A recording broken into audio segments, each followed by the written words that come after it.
I find it difficult that when people make it, they always fucking turn around and thank Beyonce, because that's bullshit. And enough is enough. I'm fucking coming for everyone now, because no, the success of all that shit always stems from God motivating me to get the fuck up out of bed and write some fucking songs.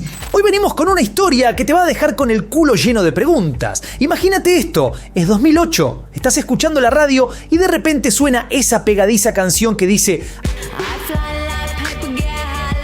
Y estaba Mia conquistando el mundo. Paper Planes no era solo un temazo, era un fenómeno. Se colaba en todas partes, en pelis como Pineapple Express, en trailers de videojuegos y hasta en series de TV. Mia no solo estaba en la cima, era la cima. Mia no era cualquier artista. Mientras las estrellas del pop iban por el camino seguro, ella estaba allá rompiendo esquemas, mezclaba sonidos de todo el mundo, metía activismo político en sus letras y tenía un estilo visual que parecía salido de otro planeta. Era arte puro en movimiento. Pero el ascenso meteórico de Mia venía con un precio, y cuando decimos precio no estamos hablando de billetes ni de contratos millonarios, sino de algo mucho más oscuro, algo que la industria no quiere que sepas. La pregunta es, ¿qué pasó realmente con Mia? ¿Por qué una artista tan revolucionaria, tan relevante, terminó siendo silenciada? ¿Fue el sistema? ¿Fueron las personas en el poder? ¿O hay algo más siniestro detrás de su desaparición del mainstream? Agárrate porque las respuestas que encontramos te van a volar la peluca. ¡Aló! ¿Qué pasó, frikis del carajo? Soy Juanito Soy, esto es Del Carajo TV y esto sigue de mal en peor. Se va todo... ¿A dónde se va? Coméntame ya. ¿A dónde se va? Pero coméntamelo con emojis. ¿A dónde se va todo? Con un montón de emojis.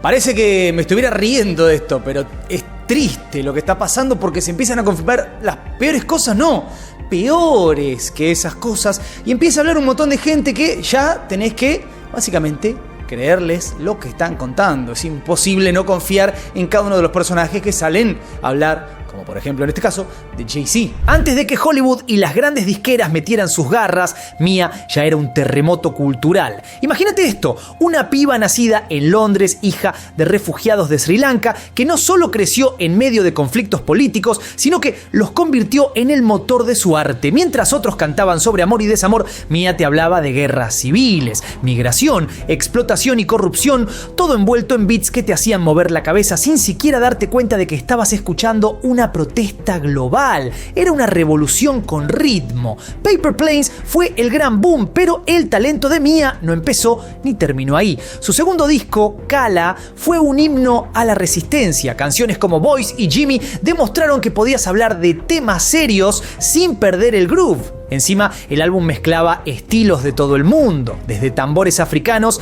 hasta sintetizadores electrónicos. Era como un buffet musical donde todo encajaba perfecto. Y sí, los críticos se derretían por ella, decían que era el futuro de la música, una visionaria, y para ser honestos, tenían razón. Pero con tanto éxito también llegaron los problemas, porque claro, a la industria musical no le gusta cuando alguien rompe las reglas. Prefieren artistas que sigan el guión, que sean manejables, y Mia era todo menos eso. El resultado se convirtió en un blanco, los rumores, las cancelaciones, los bloqueos. ¿Coincidencia? Nah, acá hay algo más grande y, spoiler alert, Jay-Z tiene mucho que ver.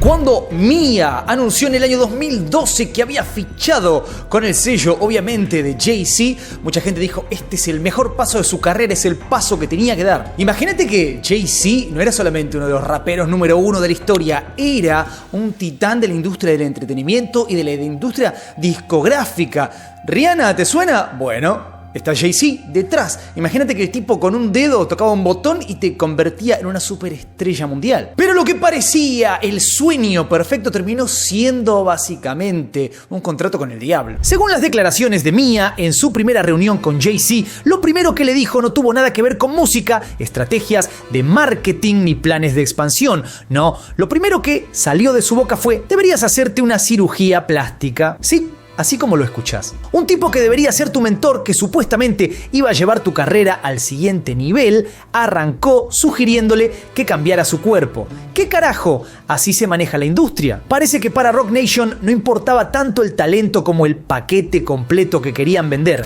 Even when I met Jay-Z and I signed to Roc Nation, the first thing he told me to do is get plastic surgery. I'm not insecure because I would have got plastic surgery. So their argument of my insecure. That's why she needs to fucking massage her ego. Fails. Pero esto no era solo una opinión suelta. Según Mia, todas las mujeres que rodeaban a Jay-Z en ese momento se habían sometido a algún tipo de procedimiento estético. Era como una regla no escrita: o te ajustabas a los estándares de belleza que ellos querían imponer o te quedabas afuera. Mia, fiel a su estilo, dijo que no. Y ese no fue probablemente el primer clavo en el ataúd de su relación con Roc Nation. Lo más loco es que esto fue solo el principio. La experiencia de Mia con Roc Nation fue un catálogo de manipulaciones, sabotajes y un sistema que parecía diseñado para exprimir a los artistas hasta dejarlos secos. Desde esa primera reunión quedó claro que esto no iba a ser una colaboración creativa, era más bien una jaula dorada de la que Mia terminaría pagando un precio muy alto por intentar escapar. Acá es donde el quilombo realmente se empieza a poner picante. En el año 2012, cuando ella intentaba surfear toda esta situación del fichaje con Roc Nation, su vida cayó en pedazos. Todo empezó con la separación de su pareja Benjamin Bronfman.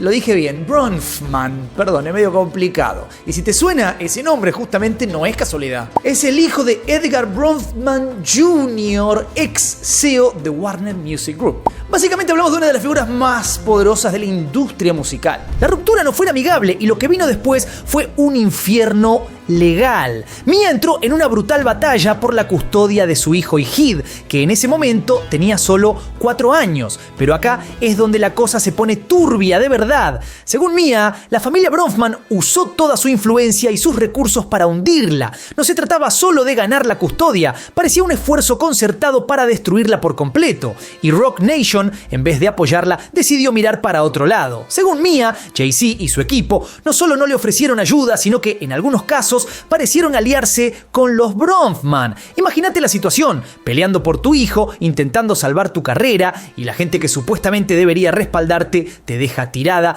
Mia incluso llegó a decir que esta guerra no era solo legal, sino emocional y financiera. Le congelaron oportunidades laborales, la marginaron de la industria y la hicieron sentir como si estuviera completamente sola. And I'm sick and tired of all of these women who don't want to give respect to me because I'm a brown woman in music.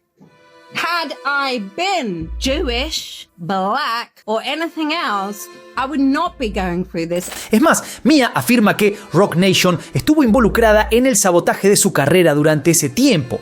Dice que los contactos de Jay-Z con los Bronfman no eran coincidencia y que todo formaba parte de un plan para silenciarla. Esto ya no es solo un drama familiar, esto es una batalla contra las fuerzas más poderosas de la industria. Y en medio de todo, Mia tuvo que decidir entre luchar por su hijo o seguir con su carrera. El precio que tuvo que pagar fue altísimo. Acá es donde la historia de Mia da un giro completamente oscuro. Después de firmar con Roc Nation y enfrentarse a la batalla legal contra el clan Bronfman, algo raro empezó a pasar. Su música, que antes estaba en todas partes, de repente dejó de sonar. Su nombre, que solía estar en boca de todos, desapareció del radar. Lo que pasó no fue casualidad. Según Mia, fue un sabotaje deliberado. Todo comenzó con su álbum Matangi, su cuarto disco de estudio. Mia había trabajado duro en este proyecto, metiendo todo su talento y su visión artística. Pero cuando llegó el momento de lanzarlo, algo extraño ocurrió. Según sus propias palabras, el álbum fue enterrado. Las canciones no recibieron promoción, los medios ignoraron el disco y su gira fue un desastre en términos de organización.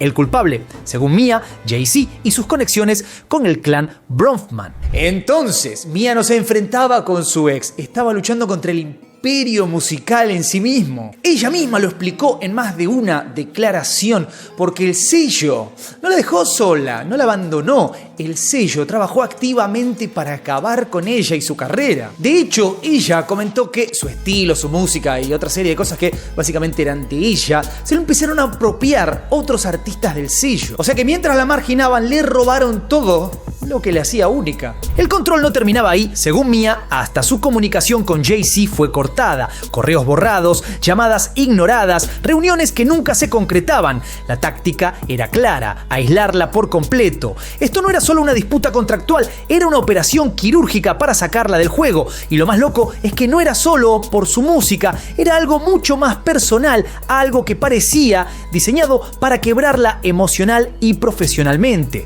Y el resultado: Mia pasó de ser una estrella global a una figura casi olvidada. Pero lo que no sabían es que este intento de cancelarla no iba a ser suficiente para apagar su voz, porque lo que vino después son las revelaciones que nos tienen acá con el culo lleno de preguntas. Ahora sí, ponete cómodo, sentate, que te voy a explicar cuál es realmente el punto más turbio de toda esta historia, donde todo ya explota a la estratosfera. En declaraciones recientes, Mia reveló cosas que vamos por partes. Para algunos, locuras, terrible, ¿qué está diciendo? ¿De qué habla? Para otros, lo que siempre se rumoreó. Con esto, una de las cosas más constantes en este canal es: nosotros no somos conspiranoicos, pero el grueso de las conspiranoias que andan dando vueltas se confirman todas. Así que hay algo ahí en las conspiranoias que quizás tenemos que prestarles un poco más de atención. ¡Conspiración! Básicamente lo que dijo es que Beyoncé está involucrada en rituales oscuros y sacrificios. Tengo miedo.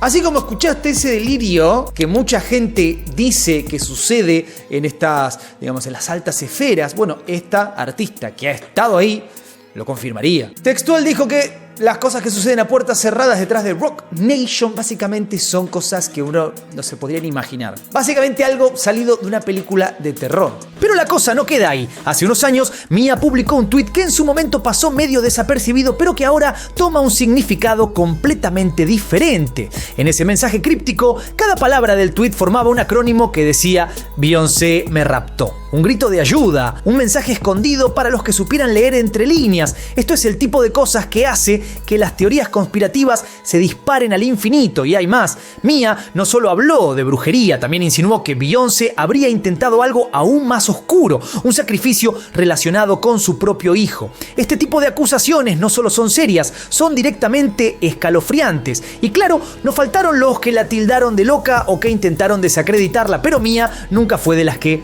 se callan. El tema de los rituales y los sacrificios no es nuevo en el mundo de las conspiraciones de Hollywood. Muchas teorías apuntan a que las grandes estrellas de la industria están involucradas en prácticas ocultas para mantener su éxito y su poder. ¿Es esto solo un delirio de Mia o hay algo de verdad en sus palabras? Lo cierto es que, viniendo de alguien que ya pagó el precio más alto por enfrentarse al sistema, no parece tan descabellado. Alex Spiro, Desiree Perez, and the whole wicked system of Roc Nation, including you, Jay-Z. Yes. You who say you rose from the gutter, but you have traded and bartered the souls of young men. La pregunta que nos queda es: ¿cuánto poder tienen realmente figuras como Beyoncé y Jay-Z? ¿Es posible que este nivel de influencia los lleve a jugar con cosas tan oscuras? Sea como sea, las palabras de Mia han abierto una caja de Pandora que no se puede volver a cerrar. En medio de todo este quilombo hay una cosa que vale recordar y, digamos, señalar de esta mujer que algunos dirán, está en cualquier cosa, está loca. Bueno, punto importantísimo: su hijo. Todo lo que hace, según ella, lo hace para proteger a su hijo. Mientras para algunos ella simplemente desaparecía de la industria, ella estaba luchando activamente para proteger a su hijo. Según Mia, la industria musical, con su presión constante, sus exigencias imposibles y sus prácticas tóxicas, estaba empezando a tocar lo más preciado que tenía: su familia. La batalla legal con los Bronfman no solo fue un conflicto por la custodia, fue una herramienta para intentar quebrarla, y Mia sabía que, si seguía en el juego, su hijo terminaría siendo el peón más vulnerable. Por eso decidió dar un paso atrás. ¿Qué madre no haría lo mismo? Mientras otros artistas luchan por mantenerse relevantes a toda costa, Mia eligió un camino que la llevó al ostracismo, pero le permitió proteger a su hijo de un sistema que, según ella, está podrido hasta la médula. Esta decisión, aunque le costó caro, muestra que no todos están dispuestos a vender su alma por el éxito. Mia sacrificó su carrera, pero no su voz, porque aunque la hayan intentado silenciar, sigue hablando y lo hace con una claridad y una valentía que pocos en su posición tienen. Pero la pregunta que queda flotando es: ¿cuántos artistas más habrán sido sacrificados por enfrentarse al mismo sistema. ¿Y cuántos más estarán pagando ese precio en silencio? Con todo lo que ha revelado Mia, es inevitable preguntarse, ¿está diciendo la verdad o simplemente está intentando recuperar relevancia? Hay quienes la llaman loca, exagerada o incluso oportunista, pero las piezas de este rompecabezas son demasiado inquietantes para ignorarlas. Primero, las conexiones entre Roc Nation, Jay-Z, el clan Bronfman y la industria en general no son inventos, son hechos documentados. Que haya habido una estrategia para marginarla no es tan descabellado si miramos cómo funciona este ecosistema donde las estrellas son moldeadas como productos y los que se niegan a jugar bajo esas reglas son descartados. Segundo, las denuncias de Mia sobre el trato a las mujeres en la industria no son nuevas, pero lo que las hace diferentes es que vienen de alguien que ha estado en la cima y lo perdió todo por desafiar el sistema.